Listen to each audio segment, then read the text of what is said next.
Welcome to the Deep Dive.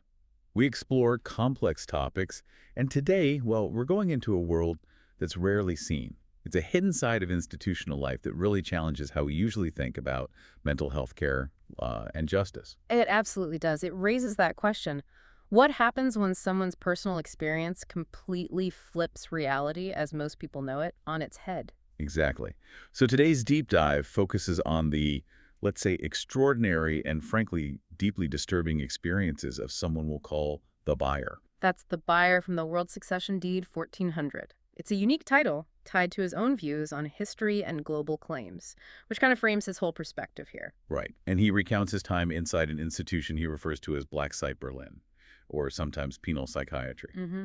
And our goal here is to carefully walk through the events the buyer describes in his autobiography. We're treating this as his factual account of his time there. We're really focusing on what he says happened inside the institution and the context he gives for it. And understanding his definition of Black Site Berlin is crucial up front. He calls it a, quote, disguised secret prison. A secret prison. Yeah, where he believes the staff work for different states, German, American, Russian, kind of interchangeably. All under what he calls the guise of an international deep state. Yeah, That's a really significant claim he makes. it is, and it sets the stage for his entire narrative. Our source for all this is directly from excerpts of his autobiographical writing, specifically a file named 5km-station8tile3.txt. Okay, so where does his account really begin? It starts with his return to what he calls the Prison Station, the crisis ward. This was after about a year and a half on a different ward, Station 7A. And he wasn't cooperating with therapy, was he? Not at all. He describes just turning his back when psychologists came into his room. He wouldn't speak to them, wouldn't engage, just silence. That couldn't hold forever, I imagine. No. Things came to a head quite dramatically. Oh. He was heading to the garden, and 8 staff members, nurses, therapists stopped him in the dining hall. 8 people. Wow. Yeah. And they gave him an ultimatum. Basically, this can't go on. You have to do therapy. If not, you're going into isolation. And his reaction? Defiant. He says he covered his ears, started singing, shook his head no, which according to him led immediately to being shackled hands and feet and taken to isolation. Okay, so let's talk about that isolation experience. He describes it as pretty brutal. Profoundly dehumanizing is the term he uses. He was stripped, given only this knee-length isolation shirt, an ISO hemmed with little printed smileys on it. He mentions the cold. Smileys. It's an And odd detail. It is. And later, in another isolation stint, he says he was given a women's version of the shirt. He describes feeling sexually humiliated by that, like being dressed as a transvestite. And the environment itself, sensory deprivation. Intense, constant light, 204/7, no clock. He completely lost track of time, day and night blurring. The only markers were meals and, the sun's position. So sleep would be almost impossible. Pretty much. He talks about becoming dehumanized, even unlearning speech, just overwhelming hopelessness during those 4 months because the deal was clear. No therapy, no getting out. 4 months. 4 months. And looking back, he actually suspects something else was going on during that time, too. Like what? He wonders if he was already being covertly drugged. He says he slept away a lot of that period, felt unnaturally tired, sort of bedridden, which seemed suspicious to him later. Huh. And then came the forced medication. Yes, and he says it was abrupt, no information given about what was happening or even what drugs they were giving him, though he later identified things like Tavor and diazepam. Sedatives, anxiety meds. Right, and he says he took them orally, reluctantly, just until that forced medication period ended. So after 4 months of isolation, he's released, but without doing the therapy they demanded. Correct. No therapy. And he's transferred to Station 10B in a different building, the Wilhelm Sander House. He notes, interestingly, his mother had been on that same station right before he arrived. And 10B had his own issues. Well, it was being converted into a men-only ward for sex offenders, so his stay was meant to be temporary. But yeah, it opened up a whole new set of disturbing things he observed. Like the supposed renovation. Exactly. He calls it a farce. He saw what the lying press, his words, reported as a multi-million euro renovation. But he says it wasn't. He claims it was just superficial cleaning, maybe an hour or two per room. Nothing replaced, not the floors, walls, switches, furniture. All still worn out, he says. And he connects this to. He calls it a brazen ripoff, embezzlement of taxpayer money, hand in hand with the Berlin Senate, a classic deep state tactic, in his view, to profit off the vulnerable. Okay.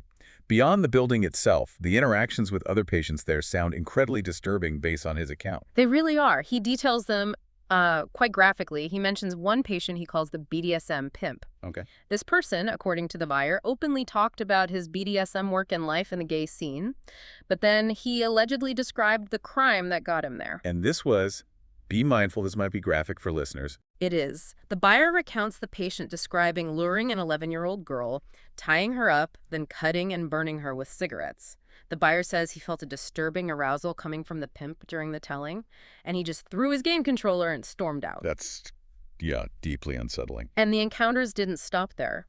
A few days later, he says he was called to another patient's room, someone he describes as a necropolitic punk. Right. He went in, and the BDSM pimp was there too. As the buyer looked at a CD cover, he claims the pimp grabbed him, forced him onto the bed in a doggy-style position, and said, "Now we three will have hard sex." Good grief. Did he escape? He says he fought back violently, shook the pimp off, kicked the other patient, and got out of there fast. And he later found out something about the pimp. Yeah, he learned the BDSM pimp was hepatitis C positive and actually died from it years later. Oh. So, in the buyer's mind, escaping that situation might have literally saved his life. Wow. Just incredible danger, according to his story. And there was another incident he mentioned, from when women were still temporarily on the ward. Yes, what he called the truly mixed station.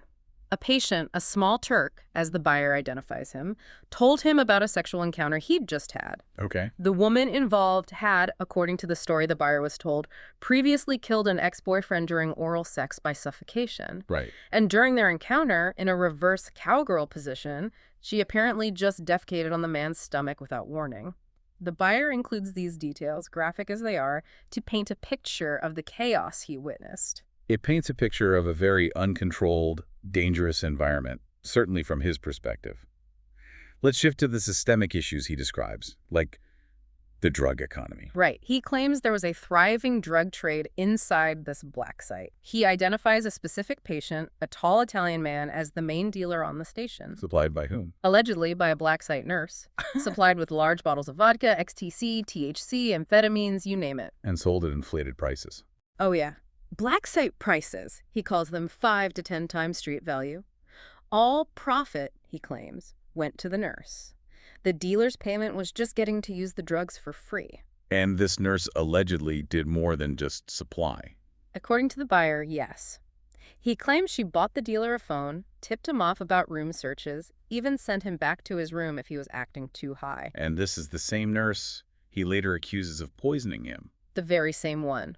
He asserts she put something in his food or drink while he was in isolation later on. And then, to add insult to injury, he says she wrote in his forced medication report that he was delusional for believing staff poisoned him. That's quite the accusation. He ties the drug dealing directly to violence and instability on the ward too, doesn't he? He does. He mentions the Italian dealer biting someone's nose off in a fight. Another time, urinating in the communal kettle, heating it, drinking some, and then another patient unknowingly used the rest to make coffee. Oh, that's disgusting. Exactly. The buyer sees it as totally irresponsible staff behavior, letting the madness fully break out, as he puts it. He thinks it ensures patients don't get better, don't get released. Were there other ways drugs got in? He mentions visitors smuggling things in, drugs being shot over the fences with slingshots during outdoor time, patients bringing stuff back from outings, often hidden in underwear, all because the prices inside were so high. Did he partake himself? He says he only managed to get hold of 2 grams of cannabis his whole time there and always refused offers of harder drugs from others. He also mentions an offer of free heroin. Yeah, from a patient he describes as a pedophile Nazi. He saw this offer as a deliberate trap. A trap? How so? He believed the goal was to get him hooked, then exploit him.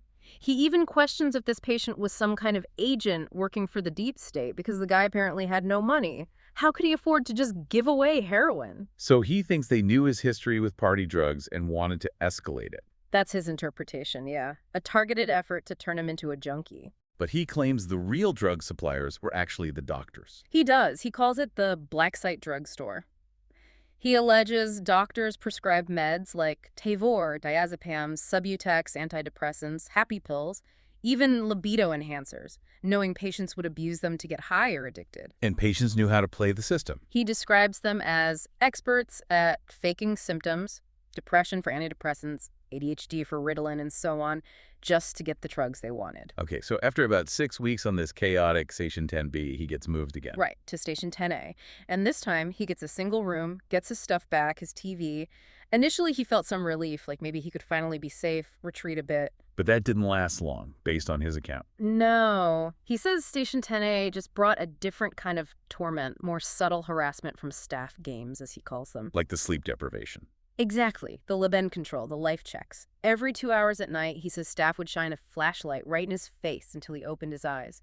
No chance for deep sleep. Did anyone else experience this? He mentions a neighbor actually sued and wanted to stop it for themselves, but the buyer refused to join the lawsuit. And the temperature manipulation, that sounds targeted. Very targeted, according to him. One winter, the heating mysteriously didn't work, but only in his cell, freezing cold. The next summer, the opposite, heating blasting constantly, again, only in his cell, unbearably hot, made the single room a disadvantage. He really felt singled out. Absolutely. He also talks about this grim toilet conspiracy on 10A. Okay. The necrophile patient from 10B was moved there too, sharing a bathroom with the buyer and 2 others. He describes horrific hygiene issues. Such as? One patient, a fat pederast, according to the buyer, would spend ages in the toilet multiple times a day, leaving terrible messes, never cleaning. This patient, incidentally, later died by suicide, jumping from a hotel window. That's tragic. And the necrophile. Had a habit of just urinating next to the toilet, so puddles everywhere. And the conspiracy part. Years later, the buyer found his forced medication report. It blamed him for all these bathroom hygiene problems. Another instance, in his view, of being framed. It's just one thing after another in his narrative. And then there are the tragic outcomes for other patients? Yes, like the small Turk patient he mentioned earlier, the one from the mixed ward story. He got along well with him on Station 10A. Right. This guy was in his mid-40s, been inside about 5 years, doing everything he could to get out therapy, work programs, taking his meds, Abilify and Zyprexa. Trying to follow the rules. Exactly. The buyer says he was playing PlayStation with him one evening, left him seeming well off and in good spirits. The next morning, the man was found dead in his chair. And the cause. Officially listed as sudden death as a side effect of medication. This really cemented the buyer's view that these psychiatric drugs are devil stuff, as he puts it. Let's turn to his mother's experience, which he weaves into his own story. This sounds particularly painful. It really is. He describes it as a calculated strategy by the black site to control him. Early on, he'd be on the phone with her and hear screaming, sounds of a fight. He found out she was attacked. Yes, by another patient. And he felt completely helpless, angry, powerless, hearing this from afar. And he came to believe the staff were involved. He concluded they were instigators. When his mother later reported more trouble with staff and inmates, he saw it as a trap designed to provoke him. And did it work? His frustration boiled over. He yelled, "I will get revenge on you, pigs," at a passing nurse. And that outburst led directly to him being put in isolation again. For him, this confirmed it was deliberate provocation using his mother. So what did he do? That puts him in an impossible position. He made a really drastic decision. He cut off all contact with her mail, phone calls for years. To protect her. Or maybe to protect himself from being provoked through her. His reasoning was, what I don't know won't make me angry. He felt it was the only way, despite the isolation it caused for both of them. But he did eventually reconnect. Years later, yes, and what he found, according to his account, was devastating. He says his mother was completely drugged, speaking confused, incoherent nonsense. Like she lost her mind. He describes it as seeming like she'd suddenly gone truly mad, almost like someone on an LSD trip. And he believes this was done to her deliberately. Absolutely. He's convinced the black site gangsters, his term, intentionally put drugs in her food or drink. He even cites research on bad LSD trips in negative settings, arguing psychiatrists know what they're doing. He thinks they specifically targeted her vulnerability. Yes. Her lack of any prior drug experience due to a childhood liver issue made her an easy target, he argues. She wouldn't recognize the effects. He calls it giving her a horror trip. He even mentions an agent patient whispering things to her. Yeah, delusional nonsense, like 30,000 nuclear missiles under Kreuzberg, which his mother, in her drugged state, then repeated. And this led to an assessment. He claims two alleged Secret Service agents, likely assessors for forced care, visited her. She told them the missile story, as planned, according to the buyer. Her resulting panic led to a staff member pushing her, injuring her shoulder badly. So his ultimate conclusion about his mother is, That she was never mentally ill initially, but was made crazy through long-term overdose with drugs, intentionally induced psychosis, which he considers, even worse than killing someone. He points to alleged LSD use by psychologists in Berlin and the number of drug-induced psychosis cases in the institution as evidence of their capability and ruthlessness. and faced with all this, he felt he had no choice but to maintain no contact. Yes, again, to protect her, feeling completely powerless to intervene otherwise. So after diving deep into this account, what are the takeaways? Well, we've explored the really harrowing, very personal narrative of the buyer from the World Succession Deed 1400 inside what he calls Black Site Berlin or Penal Psychiatry. It's quite an account. Yeah, from the forced isolations, the environmental manipulation he describes, those deeply disturbing patient interactions, to the alleged systemic drugging, including his own mother. He paints this picture of an institution operating, in his view, under the control of an international deep state. It definitely raises some profound questions, doesn't it? About institutional power, about how vulnerable individuals can be within those systems. And about the nature of truth itself, especially when it's filtered through such an intense, personal, and frankly, traumatic lens. What does it mean when the very places meant to provide care are portrayed like this as orchestrating these kinds of disturbing experiences? And how do we, as listeners, grapple with these claims? What do they imply about potential hidden agendas or just the sheer stark reality of life inside facilities like this, at least as described by the buyer? It leaves you with a lot to think about.